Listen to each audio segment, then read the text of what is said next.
Have you ever been underestimated because of your age? Or perhaps because you were a woman? Well, let me tell you about Amara, a young girl whose wisdom saved an entire village when all the elders had given up hope. This is her story.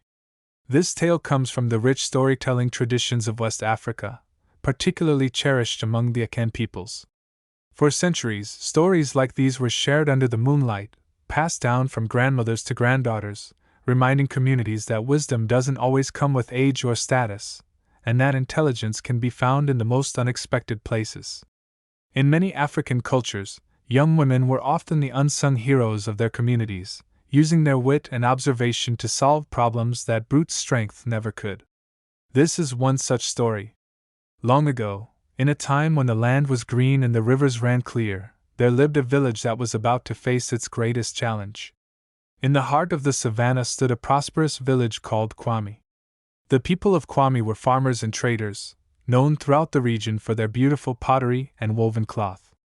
They lived in harmony, sharing their harvests and celebrating together during festivals. Among them lived a potter named Kofi and his daughter, Amara. Kofi was a widower who had raised Amara alone since she was very young. While other fathers in the village sent their daughters to fetch water and prepare meals, Kofi did something different. He taught Amara his craft. He taught her to read the clay, to understand the fire, and most importantly, he taught her to think. "My daughter," he would often say, "strong arms can carry heavy loads, but a sharp mind can move mountains." Amara was 16 years old, with eyes that observed everything and a habit of asking questions that made the village elders uncomfortable. Why did the crops grow better in certain fields? Why did some pots crack in the kiln while others didn't? Why did the river change its course during certain seasons? The elders would wave her away. "These are not questions for young girls," they would say. "Focus on learning to cook and keep a home." But Amara's father encouraged her curiosity, and so she continued to observe, to think, and to learn. Then one day, everything changed. A messenger arrived at the village, exhausted and covered in dust. He collapsed in the village square, and when the people gathered around him, he delivered troubling news. "The great Chief Okonkwo is coming," he gasped. "He travels through all the villages in his territory, and he will arrive here in 7 days." Now you might wonder why this was troubling news. After all, shouldn't a visit from the great chief be an honor? The problem was this: Chief Okonkwo was known throughout the land for his impossible riddles. In every village he visited, he would present the village elders with a challenge.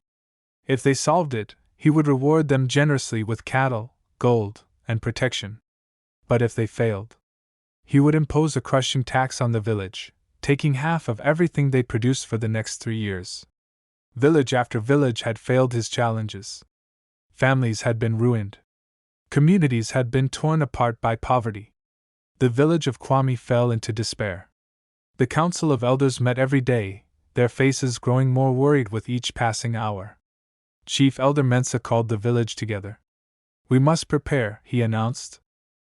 "We will pool our knowledge, consult the ancestors, and do everything we can to meet Chief Okonkwo's challenge." For 6 days, the elders debated and discussed. They consulted the oldest members of the village, those who remembered stories from generations past. They made offerings at the shrine, hoping for divine inspiration. They barely slept, their minds racing to prepare for whatever riddle might come. Amara watched all of this with growing concern.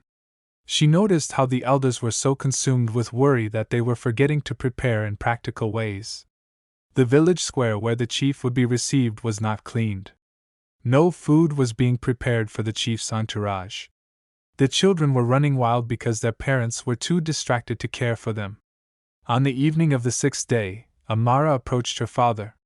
"Papa," she said, "I'm worried about the elders. They seem to be preparing to fail." Kofi sighed deeply. "What can we do, my daughter? We are simple people. The chief's challenges have defeated villages with scholars and wise men. What hope do we have?" "Perhaps," Amara said quietly, "they are thinking about this the wrong way." But before she could say more, the drums began to beat. The chief was arriving early at dawn. That night, no one in Kwame slept. As the sun rose on the 7th day, Chief Okonkwo arrived. He was an imposing figure, tall and broad-shouldered, dressed in rich Kent cloth with gold ornaments that caught the morning light. Behind him came his warriors, his advisors, and his servants, at least 50 people in total. The villagers gathered in the square, their hearts pounding with fear. Chief Okonkwo did not waste time with pleasantries. He stood before the elders and spoke in a voice that carried across the entire village. "People of Kwame," he began, "I have traveled through many villages, and I have found most wanting in wisdom. Today, I will give you a challenge. Solve it by sunset, and I will reward you beyond measure. Fail, and you will pay the price of your ignorance." The elders bowed low, their hands trembling. "Here is your challenge," the chief continued. He gestured to his servants, who brought forward a large clay pot sealed with wax. "In this pot, there is something. You must tell me exactly what is inside without breaking the seal, without opening it, and without shaking it. You have until the sun touches the horizon." The crowd gasped. How could anyone possibly know what was inside a sealed pot? The chief smiled coldly. "I will retire to the guest house. Bring me your answer before sunset." With that, he turned and left, his entourage following behind him. The elders immediately huddled around the pot. They examined it from every angle.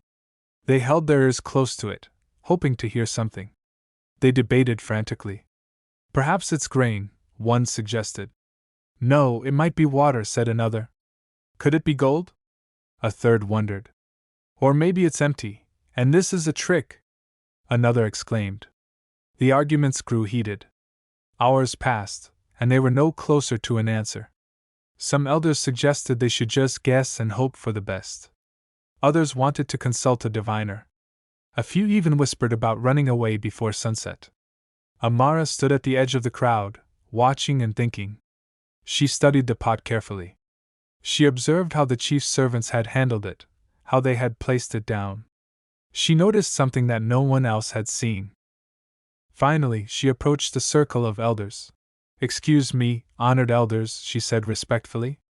Chief Elder Mensa looked up, irritated. "Not now, child. This is a matter for grown men to decide." "But sir," Amara persisted, "I believe I may know the answer." The elders laughed, not unkindly, but dismissively. "Dear girl," another elder said, "if we, with all our years and wisdom, cannot solve this, how could you possibly help?" Amara's father stepped forward. "Please," he said quietly, "let her speak. What harm can it do? We have no answer of our own." The elders looked at each other. Time was running out. The sun was already past its peak, beginning its descent toward the horizon. "Very well," Chief Elder Mensa said finally. "Speak, girl. What do you think you know?" Amara stepped forward calmly. All eyes in the village were upon her. "Honored elders," she began, "I do not know what is in this pot through magic or divination. I know through observation." She walked around the pot slowly. "When the chief's servants brought this pot forward, I watched them carefully. They carried it with great care, holding it steady. This told me the contents are valuable to the chief, something he doesn't want disturbed." The elders leaned in, listening now. "I also noticed," Amara continued, "that when they set the pot down, they placed it very gently. Not the way you would set down a pot of grain or stones. The way you would set down something living." Murmurs rippled through the crowd. "Furthermore," she said, "if you look closely at the wax seal, you can see small holes have been poked through it. Why would you put holes in a seal? Only if whatever is inside needs to breathe." She paused, letting this sink in. But the most important clue came from watching Chief Okonkwo himself. When he spoke to us, he never once looked at the pot. Why? Because if you put a living creature in a pot, especially in the heat of the day, you must be very careful not to disturb it, or it might make noise and give away the answer. Amara knelt beside the pot and placed her ear very close to it, so close she could feel the warmth of the clay. "And if you listen very, very carefully," she whispered, "you can hear it breathing." She looked up at the elders. "There is a snake in this pot. A python, I believe, based on the size of the pot and the chief's wealth. Pythons are sacred, valuable, and they can survive in a sealed pot for several hours if given air holes. The elders stared at her in amazement. It made perfect sense. Every observation, every detail she had noticed fit together like pieces of a puzzle. Chief Elder Mensa stood up, his face transformed from despair to hope. "We must tell the chief immediately," he declared.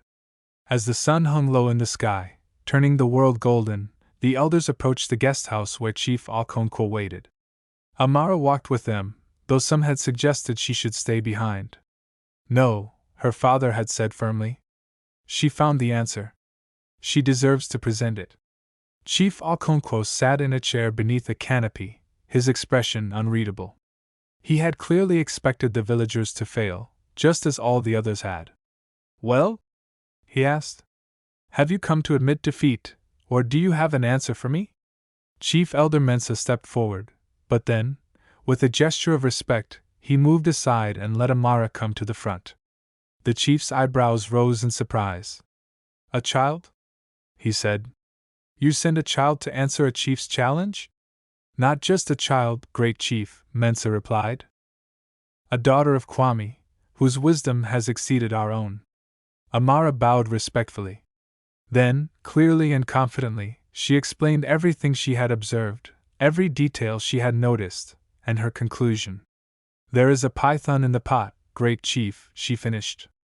"A living python that breathes through the holes in the seal." For a long moment, Chief Okonkwo said nothing. His face was like stone. The entire village held its breath. Then, slowly, the chief began to smile. Then he began to laugh, a great booming laugh that echoed across the village square. "Excellent!" he shouted, standing up. "Excellent! In all my travels through 30 villages, you are the first to answer correctly." He called for his servants. "Open the pot carefully." They removed the wax seal, and sure enough, a beautiful python emerged, its scales gleaming in the sunset. The crowd gasped in wonder and relief.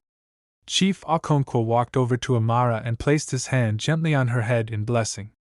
"Young one," he said, "you have saved your village today. Not through strength or age, but through the power of observation and thought. You have reminded me why I travel and test villages. It is to find wisdom wherever it grows, even in the most unexpected places." True to his word, the chief rewarded the village of Kwame generously. He gave them 10 cattle, gold enough to build a new school, and a promise of protection and fair trade. But more than that, he did something unprecedented. He asked Amara's father for permission to take her to the capital as an advisor to his council. Kofi looked at his daughter, pride shining in his eyes, but the decision was hers to make. Amara thought carefully. Then she spoke with the same wisdom she had shown all along. "Great chief," she said, "I am honored by your offer. But I believe my place is here, in my village, at least for now.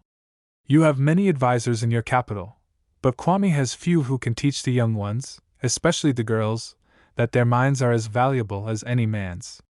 Let me stay and do that work. When I am older and have trained others, then perhaps I will come to your capital." Chief Okonkwo nodded slowly, impressed once again by her wisdom. "So be it," he said. "But know that you will always have a place in my council whenever you choose to claim it." Before he left, the chief made one more decree. He ordered that a school be built in Kwame, and that Amara be given the authority to teach there, to educate both boys and girls in the arts of observation, thinking, and problem-solving. "Let this village become known," he proclaimed, "not just for its pottery and cloth, but for its wisdom. Let it be said that in Kwame, they do not judge knowledge by the age or gender of the one who possesses it, but by the truth and usefulness of the knowledge itself." And so it came to be. The school was built, and Amara became its first teacher. Young people came from neighboring villages to learn from the girl who had saved Kwame with nothing but her sharp mind and careful observation. Years later, when Amara did finally journey to the capital, it was not as a young girl seeking approval, but as a renowned teacher and thinker, someone whose wisdom had already changed her corner of the world. And the village of Kwame? It prospered for generations, becoming known far and wide as a place where wisdom was valued above all else, and where every child, regardless of who they were, was taught that their mind was their greatest gift. This story carries powerful lessons that remain true today, just as they were true centuries ago when our ancestors first told this tale. First, it reminds us that wisdom and intelligence are not determined by age, gender, or status. Amara succeeded where the elders failed not because she was special, but because she had been taught to observe, to think, and to trust her own mind. How often do we dismiss good ideas simply because they come from someone young, or someone we don't expect to have the answer? Second, the story teaches us the power of observation. Amara didn't need magic or supernatural knowledge. She simply paid attention to details that others overlooked. In our rush to find complex solutions, we often miss the simple truths right in front of us. Third, this tale celebrates the importance of education and mentorship. Amara's wisdom came from her father's willingness to teach her, to encourage her questions rather than silence them. It reminds us that when we invest in educating everyone in our communities, especially those who are often overlooked, we strengthen the entire community. Finally, it shows us that true wisdom includes knowing your purpose and your timing. Amara could have left her village for glory and status, but she chose to stay and build something lasting. She understood that real change often starts at home, in our own communities. And so ends the tale of the wise daughter who saved her village. This story has been told and retold across West Africa for generations, with different names and different details, but always carrying the same powerful message about recognizing wisdom wherever it appears. I hope Amara's story has inspired you today. Perhaps it's reminded you of your own potential, or maybe of someone in your life whose intelligence deserves to be recognized and nurtured. I'd love to hear from you in the comments below. Have you ever solved a problem that others couldn't? Or have you been underestimated because of your age or background? Share your stories with our community. If you enjoyed this tale, please subscribe to the channel for more African folktales that entertain, educate, and empower. Next time. Until then, remember Amara's lesson: your mind is your greatest treasure. Use it well, use it often, and never let anyone tell you that your wisdom doesn't matter. Thank you for listening, and may your days be filled with stories.